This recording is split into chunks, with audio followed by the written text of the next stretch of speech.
Bonjour à tous, bienvenue dans ce nouvel épisode. Et oui, nous nous retrouvons à l'épisode 6 pour les passeurs d'âme. Alors avant de commencer cet épisode, je voulais faire un petit état des lieux. Pour ceux qui me suivent depuis le début, en fait, je voulais savoir, mettez-moi un petit message en commentaire en dessous de la vidéo pour savoir si vous êtes déjà passeur d'âme, si vous êtes débutant et que vous souhaitez approfondir vos connaissances, si au contraire vous n'y connaissez absolument rien et que vous découvrez à travers les audios que vous entendez, les vidéos, etc., mais que vous n'êtes pas du tout encore lancé. Et à savoir si vous n'êtes pas lancé dans cette activité, si ça vous intéresserait, si vous avez envie d'être passeur d'âme, de vous lancer dans cette grande aventure, n'hésitez pas à me laisser un petit commentaire en dessous un petit peu pour me dire ce qui vous intéresse dans ces podcasts, ce que vous recherchez, ce que vous voulez découvrir. Voilà, me faire un petit retour de là où vous en êtes, vous en fait, dans votre parcours par rapport à ça, par rapport à cette notion de passeur d'âme. Où en êtes-vous? Est-ce que c'est parce que vous avez quelqu'un de la famille qui est dedans? Est-ce que c'est parce que vous avez l'impression d'être toujours un petit peu trop envahi par ces entités non incarnées qui viennent vous solliciter, que vous cherchez des solutions? Est-ce que c'est parce que vous êtes médium et que vous souhaitez développer ça pour pouvoir aider les gens? Voilà, dites-moi un petit peu où vous en êtes. Ça me ferait super plaisir d'avoir votre retour. Alors du coup, j'attends ça avec impatience. J'attends vos commentaires. Et j'en profite pour ceux qui sont passeurs, si jamais vous avez envie qu'on fasse un podcast ensemble, n'hésitez pas, même chose, à me mettre un petit commentaire, à me laisser vos coordonnées, on peut prendre contact et s'organiser ça, ça pourrait être sympa. Voilà, donc merci beaucoup pour ceux qui répondront, qui laisseront un commentaire et qui auront envie de répondre, de participer. Je vous remercie déjà d'avance. Donc aujourd'hui, nous allons parler des protections. Voilà, comment se protéger, pourquoi se protéger. En fait, on va un petit peu s'interroger sur ça aujourd'hui. Je me présente Stéphanie, énergéticienne. Je pratique au sein de ma micro-entreprise Zenome depuis janvier 2023. Vous pouvez me retrouver sur les réseaux sous le nom de Stéphanie Zenome. Je suis également médium et passeuse d'âme. Je me suis spécialisée en avril 2021 pour un protocole de passage des âmes non incarnées, donc des défunts après la mort, et également dans un accompagnement au deuil. Alors, quand on parle de protection, en fait, la première chose à faire, c'est de se questionner pourquoi je veux me protéger. Et me protéger de quoi ?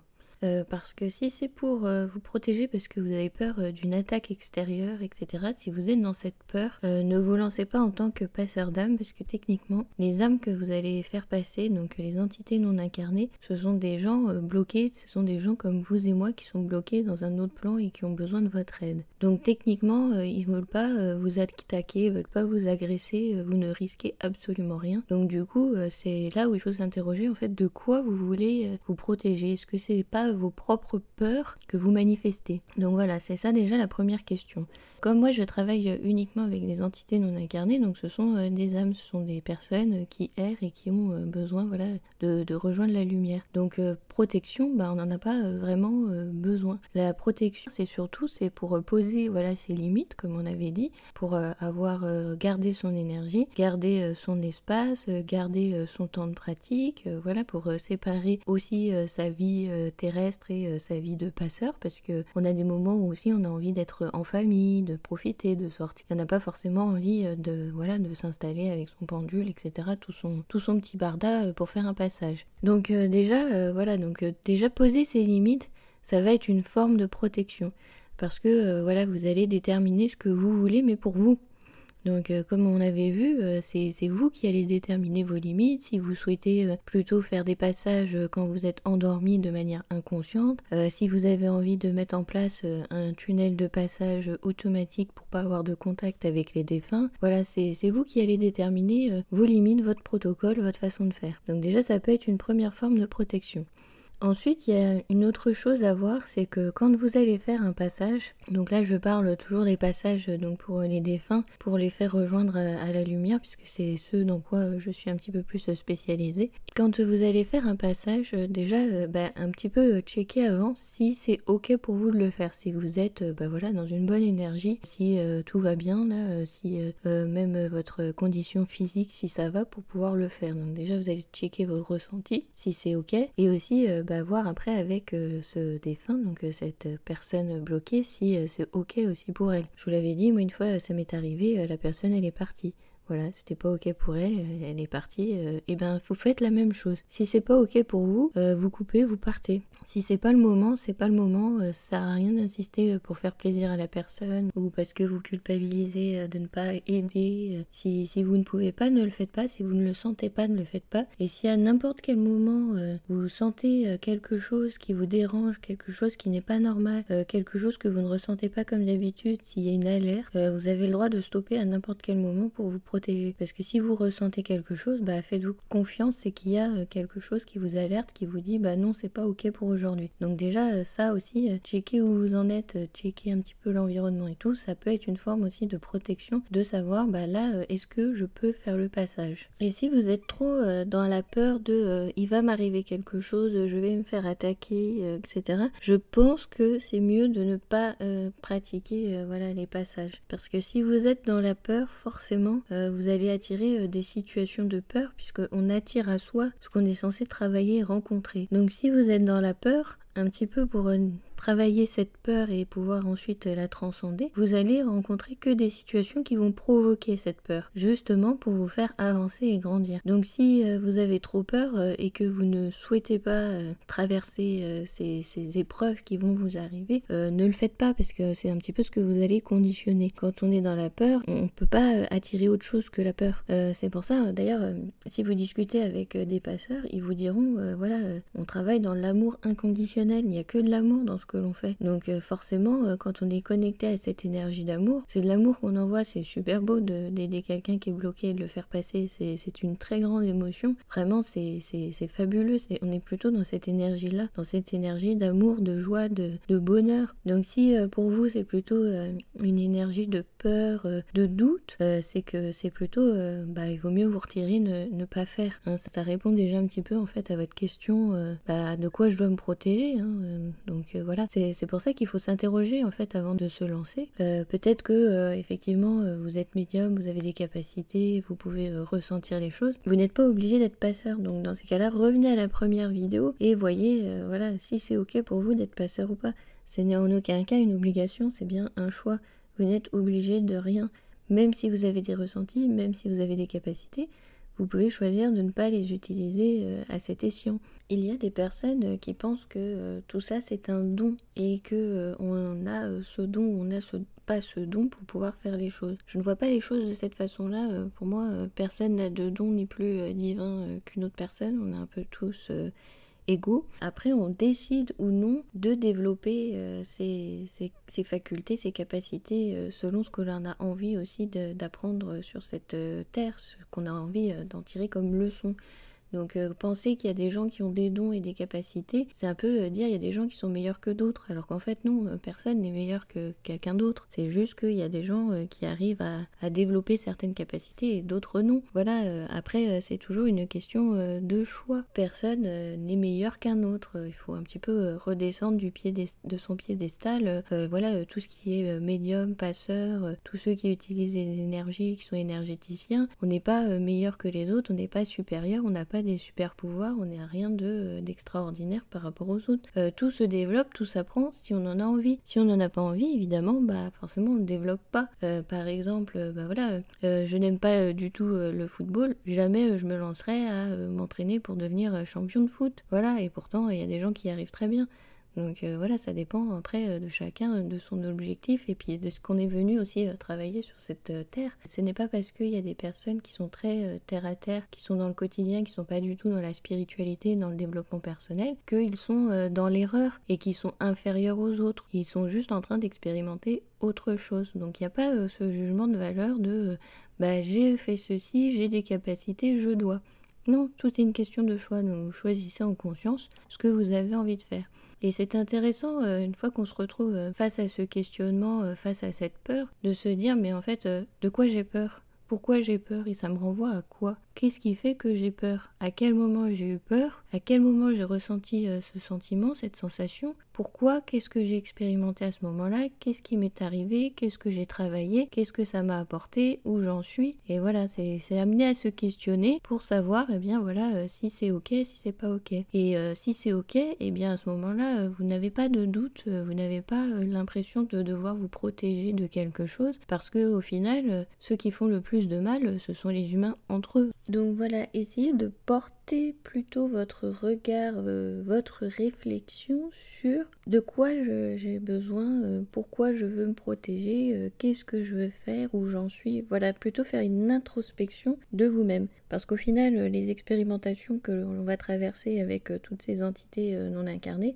c'est des expérimentations qui vont nous faire travailler nous. Donc c'est en regardant un petit peu les situations à laquelle on va être confronté qu'on va pouvoir travailler ce qu'il y a à l'intérieur de nous. Donc la priorité, c'est d'abord de travailler sur nous-mêmes, où on en est, ce que l'on veut et ce que l'on a décidé, avant de pouvoir aider autrui. C'est toujours un petit peu comme ça que ça fonctionne. Donc si vous apercevez qu'il y a quelque part un blocage, une situation qui se répète, un questionnement chez vous, eh bien c'est d'abord ça qu'il va falloir travailler, parce que c'est ça que vous risquez de rencontrer avec les entités non incarnées.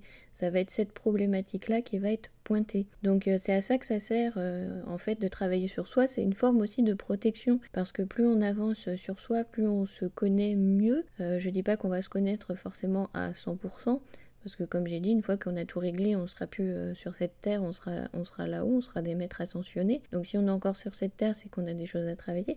Mais en se connaissant mieux, on saura qu'est-ce qu'on va attirer et pourquoi et comment réagir. On sera en résonance avec les situations, on pourra même être dans des situations d'empathie pour aider à amener les gens à travailler ça.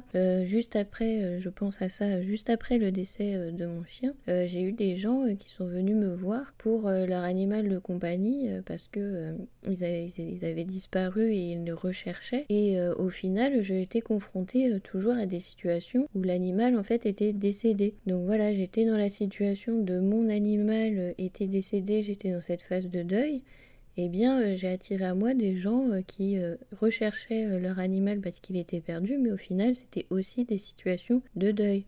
Donc ça peut être parfois un petit peu compliqué de dire aux gens voilà, qui ont de l'espoir de retrouver leur animal. Eh bien en fait non, il est décédé. Et ça peut être un petit peu aussi questionnant sur soi-même en se disant mais mince, j'attire que des gens, je vais leur dire que des mauvaises nouvelles où l'animal est décédé. Mais pourquoi? Est-ce que c'est de ma faute? Je provoque quelque chose? Enfin voilà. Vous voyez, c'est un questionnement qui peut vous amener à un doute sur vous-même, où vous allez vous dire mais mince, je provoque ces situations, en fait je rencontre que ça, il n'y a que ça, enfin du coup c'est du malheur, c'est de la tristesse, tout ce que vous voulez. Donc voilà, c'est là à ce moment-là où vous allez pouvoir vous questionner en vous disant ah bah oui voilà, à l'intérieur de moi je suis en situation de deuil, donc effectivement je suis plus amenée à travailler ça avec les personnes, à les accompagner pour ça. Donc c'est toujours pas mal d'avoir ce retour sur soi-même, sur son expérience et analyser ses situations pour pouvoir accompagner les gens, entrer en résonance avec eux, être en empathie sans pour autant absorber toutes les émotions. Hein. Il faut savoir aussi faire la part des choses et le degré, mais du coup, voilà, vous pouvez vous rendre compte vers quoi vous pouvez un petit peu vous spécialiser en tant que passeur. Effectivement, accompagner les personnes dans le deuil, c'est quelque chose voilà, que j'ai travaillé à la suite du décès de mon chien, parce que au final, c'est quelque chose qui revenait dans ma vie et pour lequel je me suis sentie les capacités aussi de le faire. En capacité de me dire, bah oui, effectivement, c'est des situations de tristesse, mais au final, c'est aussi des situations de joie, de bonheur, où on peut apporter de la paix, du calme, de la sérénité, de l'amour dans ces situations, même si ça paraît pourtant très compliqué, tellement que la situation est triste et déchirante pour ceux qui restent. Donc voilà, c'est un petit peu, plus vous allez vous connaître et aller à l'intérieur de vous, plus vous allez être amené à aider les autres, et c'est ça un petit peu le travail de passeur. Donc là, dans mon travail de passeur, moi je suis plutôt sur l'accompagnement au deuil et des défunts pour leur passage après la mort, donc sans que pour autant qu'il y ait des vivants qui viennent me poser la question si la personne est coincée, ça peut être la personne qui est bloquée qui vient automatiquement. Mais voilà, dans votre cheminement de passeur, peut-être que pour vous, ça va être autre chose. Peut-être que vous allez être dans une situation, par exemple, où vous avez l'impression d'avoir de la malchance, d'avoir toujours des accidents, et travailler à aider les personnes qui sont victimes d'accidents. Vous voyez, ça peut être ces situations-là, parce que le passeur aide pour une transition. Donc quelque part, vous allez vivre, vous, cette transition que vous allez pouvoir aider chez les autres. C'est un petit peu comme ça que ça va fonctionner, et ça va un petit peu travailler du coup pour les deux, parce que plus vous allez aider les autres, plus vous vous aidez vous-même dans votre propre situation. Donc voilà, vous allez rencontrer que des personnes qui vont venir à vous, ou des défunts qui vont venir à vous, suivant la situation, par rapport à votre vécu. Donc ça ne sera que ça que vous allez rencontrer. C'est pour ça que c'est important de travailler sur soi, sur ses blessures, parce que vous allez être confronté à ces blessures. Et c'est là où en fait travailler son taux vibratoire, à essayer de faire en sorte à ce qu'il soit élevé, va vous permettre aussi de mettre en place aussi cette protection. Parce que quand on est plutôt dans la peur, le doute, la colère, la haine, l'aversion, la jalousie, etc., c'est plutôt des fréquences basses. Parce qu'effectivement, il suffit juste de faire l'expérience. Si quelqu'un vous ennuie, donc on va prendre quelqu'un qui vous ennuie à répétition, c'est plus facile de détester, de le dénigrer et de le rabaisser. Voilà, c'est une énergie un petit peu plus facile à laquelle on peut se connecter, de détester l'autre. Plutôt que de l'aimer dans cette situation-là, vous verrez qu'il va falloir travailler sur soi pour aimer cette personne qui est en train de vous pourrir la vie. Donc voilà. Donc c'est un petit peu comme ça qu'on voit où sont les hautes fréquences et les basses fréquences, entre guillemets, des émotions. Parce qu'au final, toutes les émotions, faut pas oublier, c'est que on a le droit de les vivre. C'est pas interdit aussi d'avoir la haine, de la colère. Voilà, c'est juste que c'est des émotions qu'il faut pas entretenir. On a le droit de les ressentir, on a le droit de les laisser s'exprimer, de les traverser. Mais voilà, il faut pas les entretenir, les cultiver et être toujours dans cette fréquence-là. Donc élever son taux vibratoire, être plutôt dans l'amour, la joie, le bonheur, le calme, toutes ces énergies positives, c'est aussi une forme de protection, parce que il faut pas oublier, c'est que ces défunts qui sont bloqués, ils sont bloqués parce que ils sont très bas. Ils sont dans cette phase de doute, de colère. Peut-être c'était une mort violente, donc du coup de violence, de choc. Ils sont plutôt dans ces fréquences-là, parce que s'ils étaient dans des fréquences élevées où ils se sont dit ah bah ça y est, j'ai fini, tout va bien, bah forcément ils seront passés à la lumière, ils seraient pas bloqués.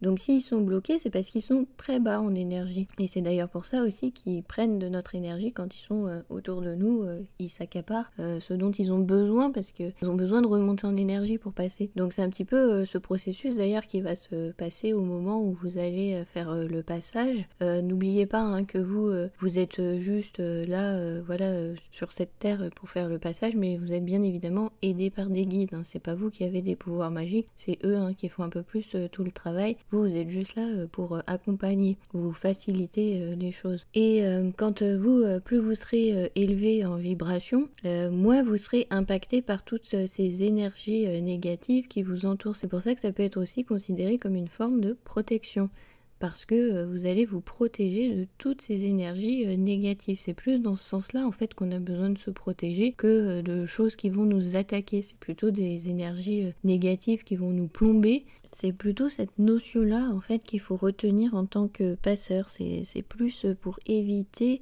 d'être impacté par toutes ces énergies négatives, ces pensées négatives, ces émotions voilà, perturbantes qui nous font tomber notre taux vibratoire. C'est un peu plus dans ce sens-là qu'il faut mettre une protection aussi, parce que toutes ces émotions négatives peuvent aussi après avoir un impact sur notre corps physique et sur notre santé. Donc c'est plutôt dans ce sens-là qu'on a besoin de protection. Et si vous êtes comme moi formé à des soins énergétiques comme le Reiki Usui, utilisez aussi ce que vous avez appris dans le Reiki pour pouvoir faire cette bulle de protection, bien vous ancrer, bien vous centrer. Donc là je vous invite à aller voir les vidéos sur YouTube de Reiki Usui que j'ai fait par rapport à ça. Du coup c'est des petits exercices, voilà, un petit peu pour vous montrer comment ça fonctionne. et n'hésitez pas à mettre en place tout ce que vous avez appris dans vos techniques de Reiki Usui pour vous nettoyer, vous protéger, pour être mieux et physiquement, corporellement, élever votre vibration pour pouvoir aider les autres. Et c'est là aussi où je reviens sur le point important de checker votre condition physique où vous en êtes avant de faire un passage, parce que comme en plus l'entité non incarnée a plutôt une énergie qui va être plombante, qui va vous prendre un petit peu de l'énergie, vaut mieux être très haut, être très bien et en bonne condition pour pouvoir effectuer le passage. Si vous êtes complètement à plat et fatigué, moi je vous invite plutôt à vous reposer, à prendre soin de vous avant d'aider les autres. Mais ça c'est en général pour tout, hein, même dans la vie courante, on ne peut aider les autres que si nous-mêmes on va bien. On ne peut pas apporter son aide, son énergie si on n'en a pas, hein. Si on est vidé, on ne pourra pas faire grand chose. Donc voilà, donc appliquez vos autotraitements de soins énergétiques, faites en sorte de prendre soin de vous, de votre corps et de votre esprit aussi, hein, d'un petit peu tout le panel de vos corps éthériques, voilà, de faire monter votre taux vibratoire, d'être bien, de vous ressourcer dans la nature, voilà, utilisez toutes vos ressources, tout ce que vous connaissez pour pouvoir être le mieux possible, pour pouvoir effectuer cet accompagnement. J'attends avec impatience vos retours et vos commentaires sous la vidéo pour savoir un petit peu où vous en êtes et ce que vous pratiquez. Mais voilà, pour les gens qui font les deux, qui sont et praticiens de Reiki Usui et qui sont passeurs, sachez que les deux peuvent aller ensemble. Ça peut vous arriver de devoir faire un passage lors d'un soin énergétique, comme ça peut être utile d'utiliser l'énergie Reiki lors d'un passage. L'un peut aller avec l'autre, les deux ne sont pas contradictoires. D'ailleurs, la première fois que j'ai fait un passage d'âme, donc je vais dire en autonomie, puisque la première fois que j'avais fait, c'était du coup lors de la formation. Mais la première fois que j'ai fait mon premier passage, j'ai tout donné, vraiment de l'amour inconditionnel, version plus. Après, j'étais complètement vidée, j'étais complètement lessivée, j'étais obligée de me coucher parce que j'avais trop donné, j'ai trop donné de moi, j'ai trop donné mon énergie. Donc si vous pratiquez le Reiki Usui, essayez d'utiliser cette énergie d'amour inconditionnel et de vous placer plutôt en mode canal plutôt que l'énergie vienne de vous. Ça évitera d'être complètement vidé. Voilà, c'est une petite astuce pour ceux qui pratiquent voilà, le Reiki Usui. Donc passage d'âme, Reiki Usui, les deux peuvent aller ensemble et ne sont absolument pas contradictoires. Dernier point que l'on peut mettre dans les protections, c'est de vérifier à la fin votre taux vibratoire et votre taux de vitalité. Ça va vous permettre de voir s'il y a encore quelqu'un accroché à vous, s'il y a encore quelqu'un qui vous prend votre énergie, ou si le passage a été fait et que c'est bon, tout est ok. Ensuite, pour fermer, forcément, vous allez aussi vous nettoyer. Donc si vous êtes praticien en Reiki Usui, vous savez comment faire, hein. Il suffit de faire un auto-soin, hein. Ça sera le plus efficace. Sinon, eh bien, il y a des techniques de nettoyage. Ce sera le prochain point que l'on verra dans le prochain podcast, voilà, des passeurs d'âme. Et pour aujourd'hui, si je devais vous résumer un petit peu tout ce qu'on a vu, donc système de protection que vous pouvez mettre en place, déjà c'est poser vos limites, ça c'est sûr. Ensuite, c'est vérifier avant, checker un petit peu votre état où vous en êtes, si c'est ok d'effectuer le passage ou pas. Ne pas oublier de dire stop à n'importe quel moment et de se retirer si vous sentez quelque chose qui vous dérange ou un danger, hein, c'est ok de se retirer. Bien travailler sur soi, donc sur son taux vibratoire, son taux de vitalité, essayer de le maintenir le plus haut possible, d'être dans des bonnes conditions physiques. Pratiquer vos soins énergétiques si vous êtes initié au Reiki Usui, pensez à bien faire vos méditations, vos ancrages, etc. Ça peut être toutes ces techniques qui vont vous apporter du mieux pour la suite. Et à la fin, la vérification, checker si tout est ok, si il y a encore des choses qui traînent ou pas, et on verra ensuite pour le nettoyage ce que l'on peut faire dans le prochain épisode. Merci beaucoup pour votre écoute, c'était chouette encore de partager ce moment-là avec vous sur les passeurs, et j'attends avec impatience tous vos commentaires sous la vidéo, et je vous dis à très vite. Je vous remercie pour votre écoute et je vous dis à bientôt.